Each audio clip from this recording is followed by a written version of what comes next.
I am sitting in my small apartment right now, staring at my phone.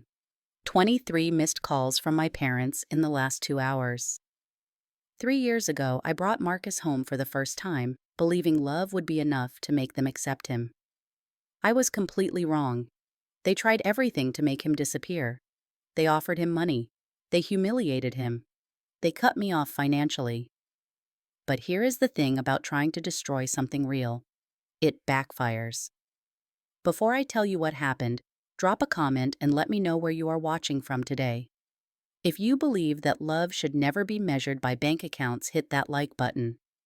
And subscribe if you want to hear how my parents went from offering my boyfriend cash to disappear to desperately begging me to answer their calls.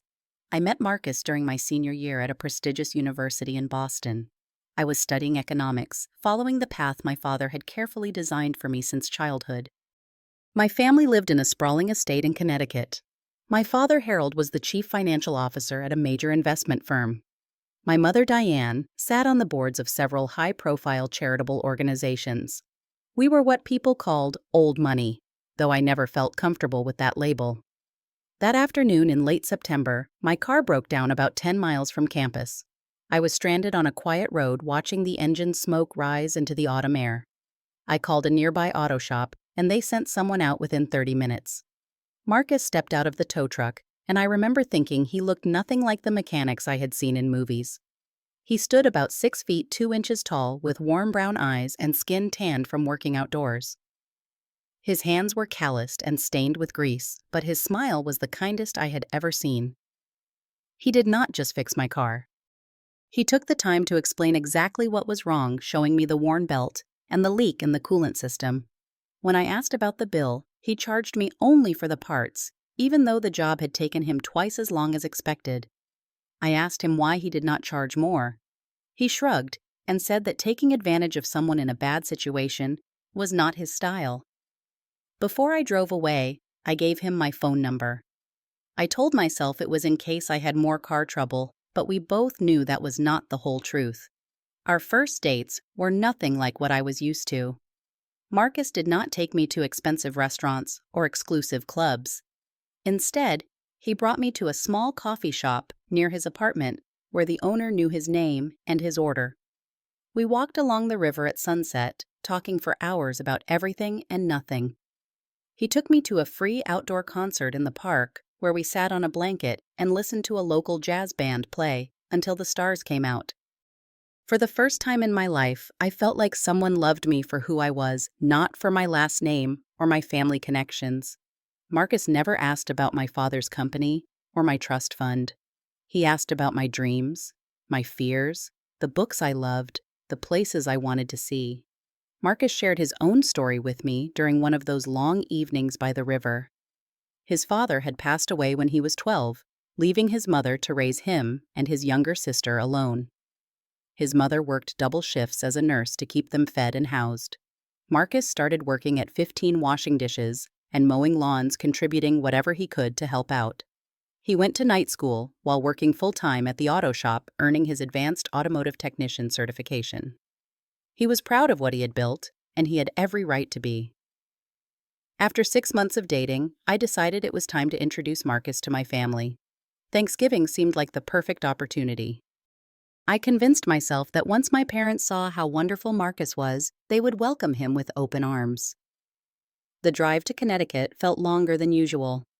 Marcus sat in the passenger seat wearing his best button-down shirt and a pair of dress shoes he had bought specifically for the occasion. He was nervous, I could tell, but he hid it well behind his steady smile. When we pulled up to my family's estate, I watched Marcus take in the view.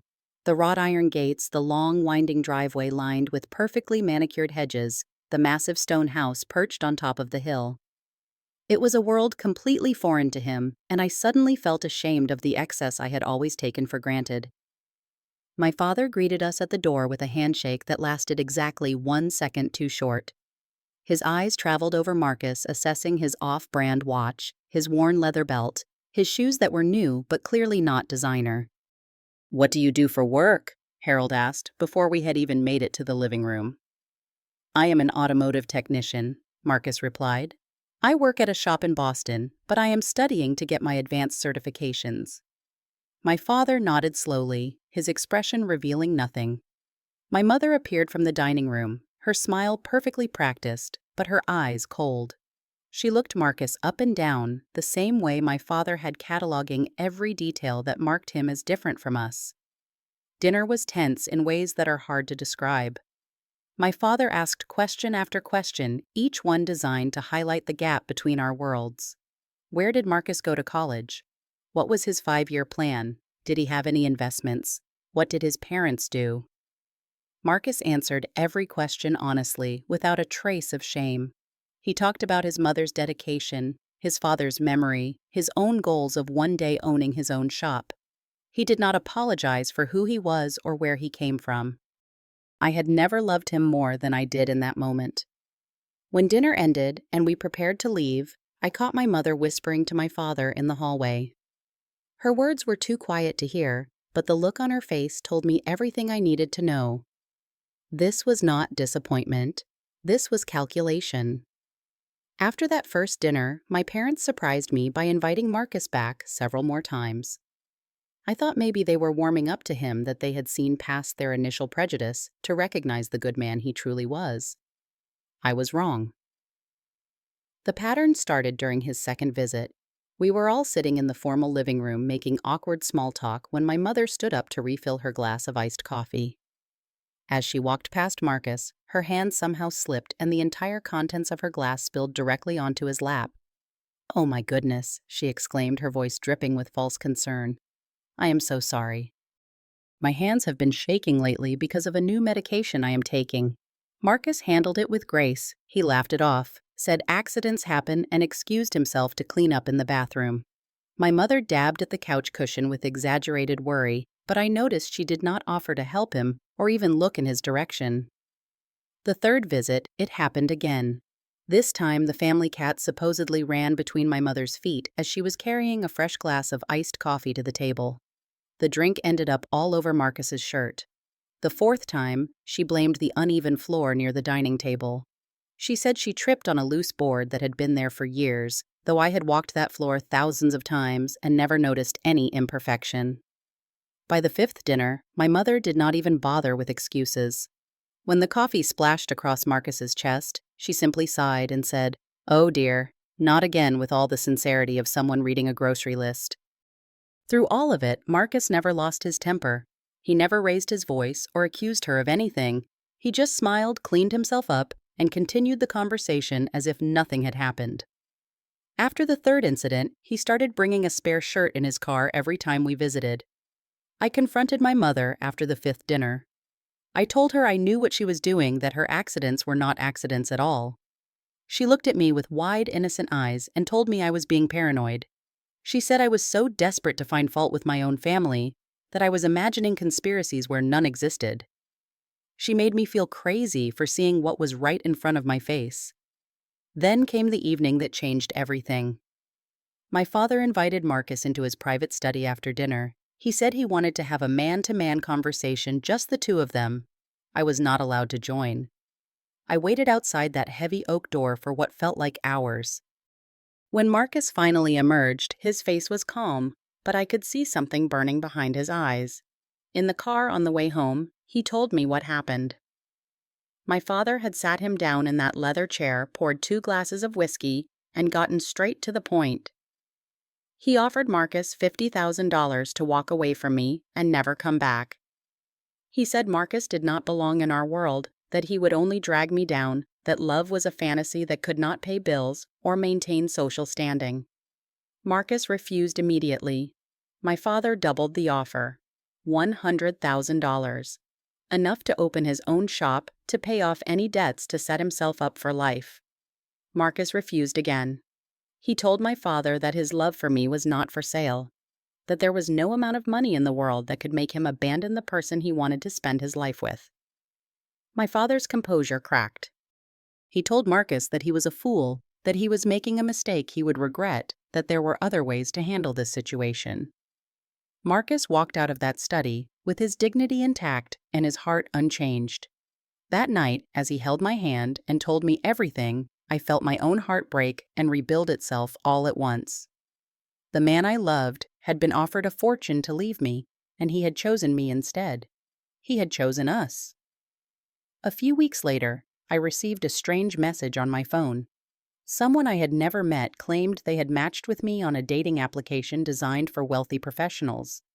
They wanted to know if I was still interested in meeting up. I had never used that application. I had never even heard of it. It took me 3 days of digging to uncover the truth. My mother had created a profile for me using photos from my social media accounts. She had written a biography describing me as someone seeking a partner from a family with similar standing. She had been messaging potential matches on my behalf for weeks, apologizing when I failed to show up to dates she had arranged without my knowledge. When I confronted her, she did not even have the decency to look embarrassed.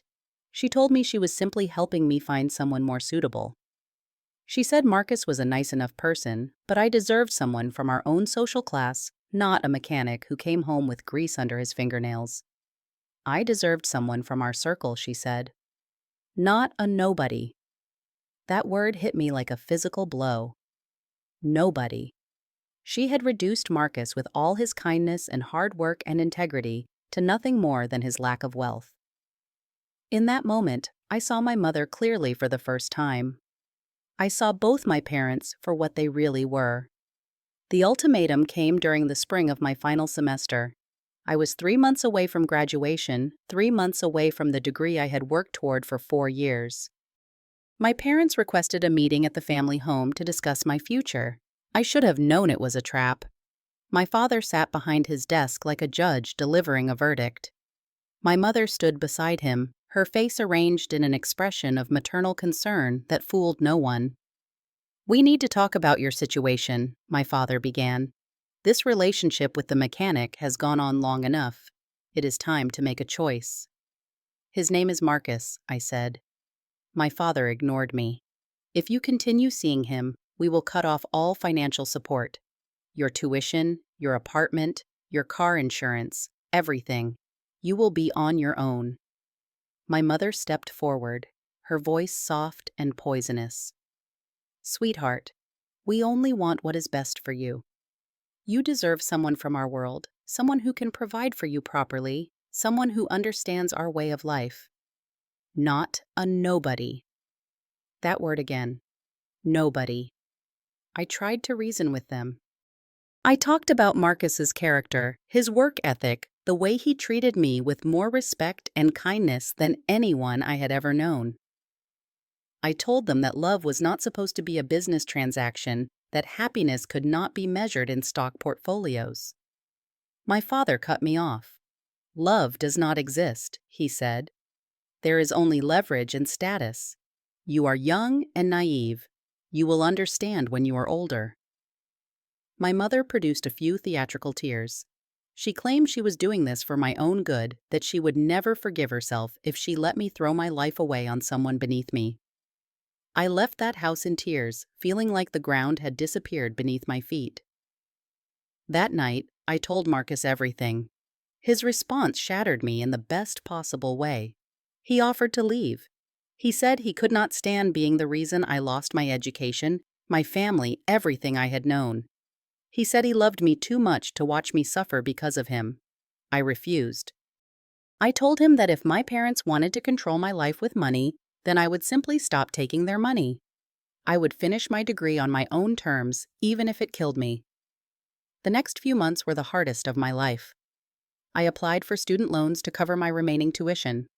I found a job at a coffee shop near campus, working the early morning shift before my classes. In the evenings, I tutored high school students in math and economics. I slept maybe 5 hours a night, ate cheap food, and wore the same clothes until they fell apart. Marcus picked up extra shifts at the shop. He helped with groceries when I let him, which was not often because my pride was almost as stubborn as my love. He never complained, never made me feel like a burden, never once suggested that maybe my parents had a point. For the first time in my life, I understood what money actually meant.